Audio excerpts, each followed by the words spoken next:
Tell them. Right. What are we looking at today? Altered TCG. Flipping through the cards. Got the Axiom hero here. And let's do a little discussion about Altered TCG. Alright, so I was watching Andrew Runiverse, his playthrough of Altered. And yeah, made me jealous that I haven't really touched my Altered yet. So I decided tonight I'm going to go ahead and play these things that I downloaded a while ago. I mean, print these things that I downloaded a while ago. And let's try to look at it a little bit. And I kind of did a quick look at a main decks video. And then Frankly Collecting said today that he was going to focus on Altered since Metazoo is dead now. And then he said that he first heard of Altered from my This Week in TCG's podcast. So I need to stop sleeping and get to it. All right, so there's I believe there's 6 factions in Altered TCG so far, and I think when they release the game, every faction will have 3 heroes. Today I'm flipping through the cards of one of the Axiom heroes, and this one is Sierra and Oddball. And just a brief kind of explanation about the game that's not comprehensive and probably not very accurate at all is that we'll have 8 spots on the board, and those are represented by 5 cards. The point of the game is the win condition of the game is to make, you'll have like 2 icons or whatever, like two tokens, like each guy will have 2 tokens, so both guys will have 1 champion and both guys will have 1 hero. So say there's a yellow player and a blue player. The object of the game is to make your hero and champion meet up at the same spot, and then you win. If you both end up at the same spot on the same turn, then you go to another day. The turns in the game are called days and parts of the day. There's a noon phase and a night and all that. Those are the phases of the game. And there's these different terrains: water, mountain, and forest.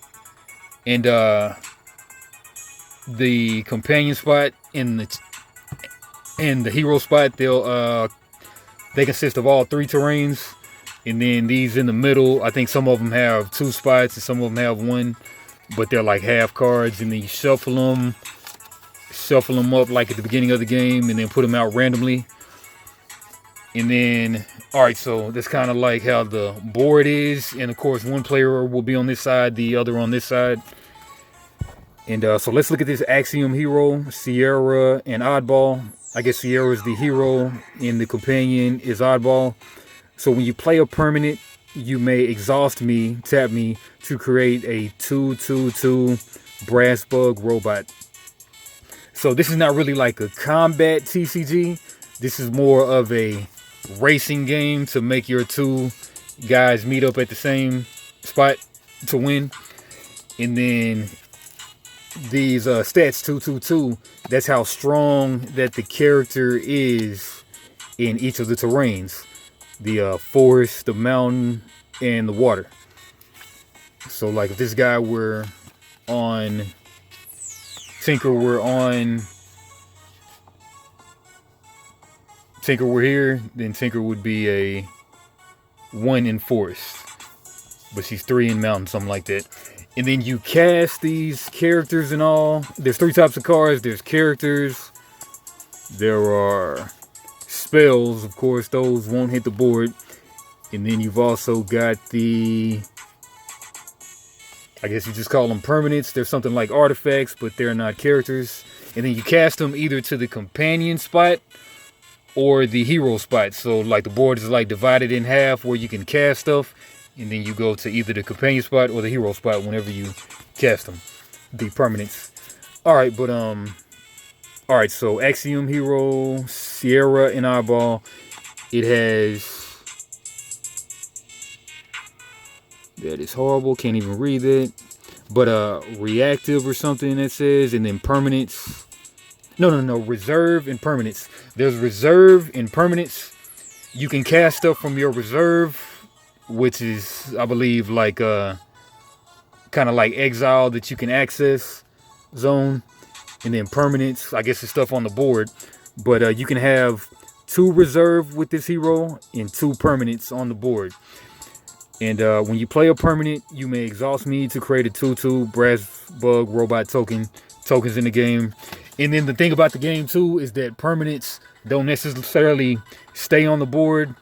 They go away. Like if you've ever played Legend of the Five Rings TCG, well, I mean LCG, they only can stay on the board so long. Then they go and die or whatever. They go to either reserve or the discard pile. I think probably reserve after you cast them, like after the turn is over, something like that. They're called fleeting, but if you have tokens to make them stay on there, then they can stay on the board. But there's a lot of tokens in this game too.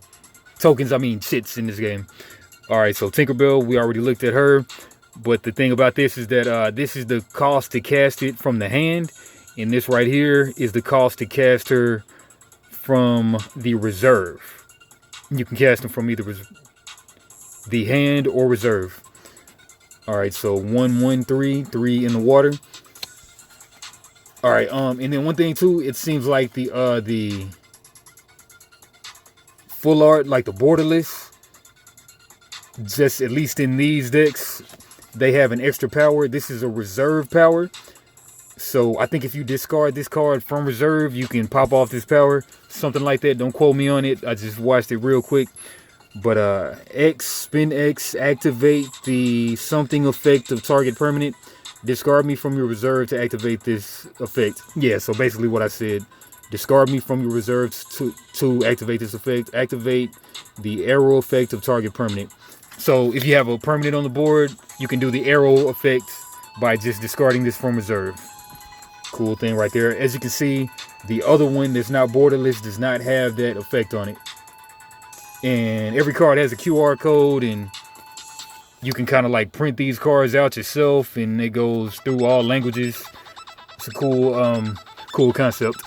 But GN Assembly Overseer, a 3 to cast, and 3 in all of the terrains. Common character engineer. And then there goes that arrow. If you control at least 2 permanents, I gain 1 boost. Music too loud. If you control at least 2 permanents, I gain 1 boost. And permanents, it seems like they might be characters, or maybe they're just the artifacts that say permanent. I'm not sure. Common permanent. I'm not sure about that. 1 boost. Boosts are +1/+1/+1 counters that are removed when they leave the expedition zone.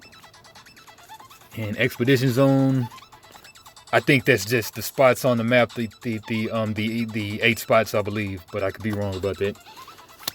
All right, and then again, the borderless one has extra power from the reserve power. The next permanent you play this turn costs 1 less. Discard me from your reserve to activate this effect. Okay, so permanents, not sure if they're characters or those artifacts that are called permanents. All right, then, common spell, 3 from hand, 3 from reserve. Fleeting, choose 1. Send to reserve. Target character of hand cost 4 or less. Okay, so the opponent's characters out on the board, you can send them to the reserve in fleeting. And then you can banish target permanent of hand cost 4 or less. Fleeting, after my effect resolves, banish me. Okay, fleeting. Sounds like what a spell would do anyway, but it's fleeting though. All right. And then Athena, she's a 5 from hand, 3 from reserve, 4/4/4. And then from hand, if you control at least 2 permanents, I gain 2 boosts. That's 1/1/1s. If you control at least 2 permanents, I gain 2 boosts. And then, forget what that symbol is. From reserve. No. This is from reserve. If you control at least 2 permanents, I lose fleeting. So you got 2 permanents on the board. Then this one can stick on the field instead of being discarded after the turn is over, something like that. Fleeting, if I would be sent to reserve, banish me instead. Okay, so fleeting means if I would be sent to reserve, Banish me instead. And then if you have 2 permanents, he loses fleeting. Alright. Interesting. Then we got Brass Bug. This is what the okay, this is the token right here. This is the token itself. Common character token robot. Token at the beginning of the game, remove me from the deck. When I leave the expedition zone, remove me from the game. So I heard that the decks are 39 cards and 1 hero. But from the looks of this this demo that you could print, there's 34 cards, 33 cards, and 1 hero. But could just be for the sake of the demo. All right, nice art on that token. All right, then we got K-Line Elemental. K-Line from the Orville. Common character Elemental, 2 from hand, 2 from reserve. 3/3/1. Not 2 and 2, but 2 or 2.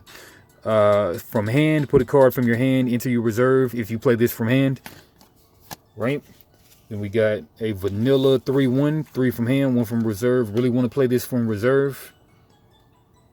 And man, in the cost to play stuff, it sounds like the cost to play stuff is discarding stuff from your hand, but I'm not sure how those resources, how you pay for stuff. I wasn't really paying attention. All right, and then we got the Axiom reprocessor, 4 and 4, 4 from hand, 4 from reserve, and then at dawn, resupply. Put the top card of your deck in your reserve. Put the top card of your deck in your reserve. Oh yeah, that's raw right there, resupply. Cost 4 though. Now, how do you pay your cost? I should have really wrote some notes, but I'm just trying to go ahead and get this thing out. But K-Line Cylinder, common permanent, 1/1. And then what is this? Tap this guy. Tap this permanent like an artifact. I gain 2 K-Line counters. Tap it to remove a K-Line counter from me. Target character gains 1 boost. Boost are 1/1/1 counters that are removed when they leave the expedition zone. I believe just being like adjacent to one of these terrains is the expedition zone, but don't quote me on that. And we have the Armor Jammer, 2/2, common permanent from this faction or whatever. And then common permanent, Sabotage, banish up to 1 target from a reserve. It sounds like an ETB is like the arrow, but sometimes you have to ETB from the hand, or sometimes you have to ETB from the reserve. But this one is like all-time ETB, looks like. Banish up to 1 target card from reserve. Nice. And for the last unique card, the rest of these are just duplicates.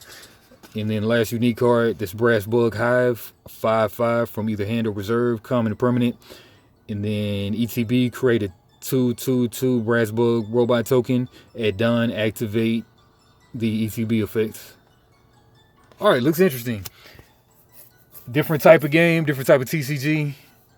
I'm interested in playing it.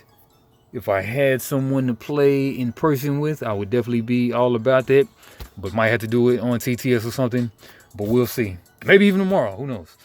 All right. But Folio Games, like, comment, subscribe. I got about 3 to 5 more of these decks coming, so be on the lookout. Since we're talking about K-Lines, we will talk about Tuvok.